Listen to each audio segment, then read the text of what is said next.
ایک شخص دوسری رکعت میں جماعت کے ساتھ شامل ہوتا ہے، جب تشہد سے اٹھنے کے بعد امام صاحب رفع الیدین کریں، لیکن اس شخص کی وہ دوسری رکعت ہوگی تو اس کے لیے کیا حکم ہے؟ وہ رفع الیدین کرے یا نہ کرے؟ جی کرے، اس لیے کرے کہ 4 رکعت والی نماز میں یا 3 رکعت والی نماز میں کیا آپ پہلی رکعت میں بیٹھتے ہیں؟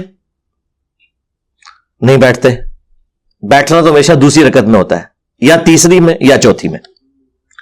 لیکن آپ مسجد میں آئے اور امام صاحب تھے دوسری رکعت میں، وہ آپ کی ہوئی پہلی رکعت، اور امام صاحب دوسری رکعت میں تشہد بیٹھ گئے، تو کیا آپ کھڑے ہو جائیں گے؟ نہیں، امام کے ساتھ بیٹھ جائیں گے۔ کیوں؟ امام کی آپ پیروی کر رہے ہوں گے اس مین سٹریم کی جماعت کے اندر، اور اس سے کوئی یہ رزلٹ نہ نکالے کہ امام رفع الیدین نہیں کرتا تو ہم نے اس کی پیروی کرنی ہے۔ نہیں، وہ تھم رول اپنی جگہ ہے کہ پیروی کرنی ہے جب تک وہ رسول اللہ کے طریقے کے مطابق چلے۔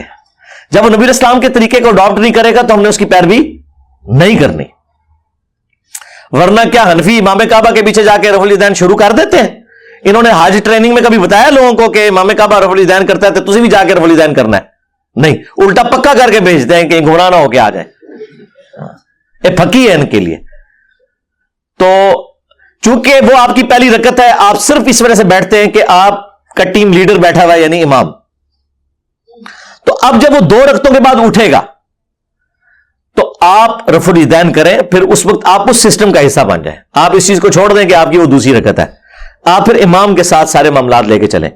یہ اجتہادی مسئلہ ہے، اور میں اس اجتہاد کو اسی لیے سپورٹ کرتا ہوں کہ یہ فٹ ان بیٹھتا ہے اس پورے سسٹم کے اندر۔ البتہ بعض اہل حدیث علماء جو ہے وہ کہتے ہیں کہ نہیں، چونکہ وہ آپ کی دوسری آپ اس میں رفع الیدین نہ کریں تو پھر پوری تسی 4 رکعتاں صحابی لاؤ گے کہ کدے میں کرنا ہے تو کدے انہیں کرنا ہے، تماشا لگا کے رکھیں گے آپ۔ تو اس لیے اس تماشے سے بچیں آپ۔